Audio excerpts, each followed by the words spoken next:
ရိသတ်တွေကဝိုင်းရှင်းနေပြီမယ်ရှိန်နဲ့ဘာမှမဟုတ်ပါဘူးဆိုပြီးယုံနှန်းစကားတွေပြောလာတဲ့ရတနာဘူပရိသတ်များအလုံးပဲမင်္ဂလာပါရှင်ရှိန်တင်ထူးနဲ့ရတနာဘူကတော့ပရိသတ်တွေဝိုင်းရှစ်တာခံနေရတဲ့အမှုပညာရှင်စုံတွဲလေးလည်းဖြစ်ပါတယ်နှစ်ယောက်သားကပရိသတ်ဝိုင်းရှစ်တာခံနေရတယ်လို့သူတို့နှစ်ယောက်ရဲ့ဆက်ဆံရေးကလည်းသူတို့အပြောလောက်မယိုရှင်းပါဘူးသူတို့နှစ်ယောက်ကအသက်ကွာပြီးမယ်လိုက်ဖက်လွန်တဲ့ပုံစံလေးကြောင့်ပရိသတ်တွေကတွဲစီကျင်ကြတဲ့အထီပါပဲနှစ်ယောက်သားကအမှုပညာလောကထဲကိုဝင်လာတာကြားခဲ့ပြီမယ်ပရိသတ်အားပေးမှုကိုရခဲ့တာသိမကြခင်အချိန်ကမှပါရန်နာဘူကအမှုပညာလောကကိုဝင်လာတာရှိန်တင်ထူးထက်စောပါတယ်ဗီဒီယိုခင်မှာအောင်မြင်တဲ့မင်းသမီးတစ်လက်ဖြစ်ဖို့စ조사ခဲ့ပြီမယ်စ조사မှုကအရာမထင်ခဲ့ပါဘူးရန်နာဘူကတော့အမှုပညာလောကမှာနှစ်အတော်ကြာစ조사ခဲ့ပြီမယ်တကယ်အောင်မြင်လာတဲ့အချိန်ကဇလန်တွဲရိုက်ကူးတဲ့အချိန်ကမှပါရန်နာဘူကတော့ဇလန်တွဲရိုက်ကူးရင်နာမည်ကြီးပြီးအောင်မြင်ခဲ့တဲ့အမှုပညာရှင်တစ်ယောက်ဖြစ်တယ်လို့ရှိန်တင်ထူးကလည်းအတူတူပါပဲရှိန်တင်ထူးကလည်းဇလန်တွဲရိုက်ကူးရင်ပြိသက်အားပေးမှုကိုတခဲနဲ့ရခဲ့သူလည်းဖြစ်ပါတယ်ခမမတ်ကောင်းလေးဖြစ်တဲ့ရှိန်တင်ထူးကအမျိုးသမီးတို့ကြီးအားပေးဝင်ရမှုကိုရပြီးအောင်မြင်ခဲ့တာလည်းဖြစ်ပါတယ်သူတို့နှစ်ယောက်ကအမှုပညာနယ်ပယ်မှာပြိသက်အခိုင်အမာရထားတယ်လို့အခုဆိုရင်ပိုတောင်တိုးလာခဲ့ပါပြီသူတို့နှစ်ယောက်ကအခုနောက်ပိုင်းမှာဇက်ကားတူတူရရင်လိုက်ဖက်လုံးနဲ့သူတို့ရဲ့ပုံစံကြောင့်ပရိသတ်တွေကဝိုင်းရှိခဲ့ကြတာလည်းဖြစ်ပါတယ်အရင်ကလည်းတခြားအမှုပညာရှင်တွေနဲ့တွဲပြီးတရုပ်ဆောင်ထားပြီးမယ်ပရိသတ်တွေကတော့သူတို့နှစ်ယောက်ကိုပဲသဘောတူပြီးရွှေလက်တွဲစီကျင်ကြတာပါ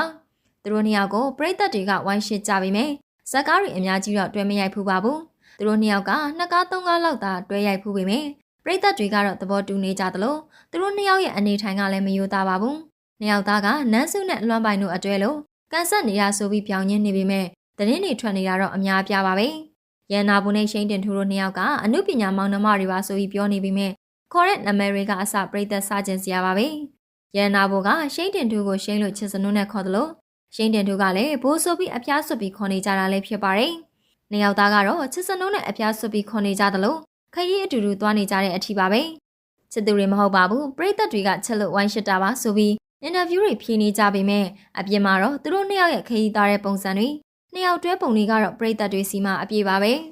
ခရီးသွားရင်အတူတွဲပြီးပုံမတင်ပေမဲ့ရိုက်ထားတဲ့နောက်ခံ background နဲ့အချိန်ကတော့အတူတူပါပဲသူတို့နှစ်ယောက်ကတော့အချစ်ရေးကိုလျှို့ဝှက်ပြီးကန်ဆက်တဲ့မောင်နှမတွေပါဆိုပြီးပြောနေပေမဲ့သူတို့နှစ်ယောက်ချစ်သူတွေဖြစ်တာသူတို့နှစ်ယောက်ကလွှဲရင်တနိုင်ငံလုံးသိရဲဆိုပြီးစားနှောင်နေကြတဲ့အထီပါပဲသူတို့နှစ်ယောက်ကအချစ်ရေးအကြောင်းကိုတော်ရုံထုံမပြောတတ်ကြပါဘူးပါစနယ်နဲ့အလုပ်ကိုကွဲပြားခြင်းလို့တော်ရုံထုံမပြောကြပေမဲ့သူတို့နှစ်ယောက်ရဲ့ပတ်သက်မှုကတော့တခုခုပါပဲရန်နာဘိုကတော့တယောက်ဆောင်တယောက်ဖြစ်ပေမဲ့ရှိန်နဲ့အထင်ခံနေရတာကိုရှက်နေကြတာလည်းဖြစ်ပါတယ်အနုပညာလောကမှာပရိသတ်ဝိုင်းရှစ်ပေးကြတဲ့ဇုံတွဲတွေရှိကြပေမဲ့အားလုံးကအေးဆေးပါပဲပရိသတ်ရှစ်တာကလွှဲရင်တကယ်တမ်းပတ်သက်မှုမရှိတာမို့အားလုံးကအေးဆေးဖြစ်နေကြပေမဲ့ဘိုးရှိန်အတွဲကတော့အဲ့လိုမဟုတ်ပါဘူးသူတို့နှစ်ယောက်အကြောင်းပြောလိုက်တာနဲ့အတင်းညှင်းတော့တာပါပဲအခုလေရန်နာဘိုကသူတို့နှစ်ယောက်ကဘာပတ်သက်မှုမှမရှိဘူးဆိုပြီးယုံနှန်းစကားတွေပြောလာပြန်ပါပြီသူတို့နှစ်ယောက်ကတခြားအမှုပညာရှင်စုံတွေလိုပဲပရိသတ်ဝိုင်းရှိကြတာကလွဲရင်ဘာပတ်သက်မှုမှမရှိတဲ့အကြောင်းရင်းကိုတကူးတကရှင်းပြနေတာလည်းဖြစ်ပါတယ်ပရိသတ်တွေကတော့သူ့အပြောကိုမယုံပါဘူးသူပါပြောနှစ်ယောက်သားချင်းတွေ့နေတဲ့ပုံစံတွေကြောင့်ချစ်သူတွေဖြစ်နေတာသူတို့လွဲရင်အကုန်သိတယ်ဆိုပြီးပြောနေကြပြီလည်းဖြစ်ပါတယ်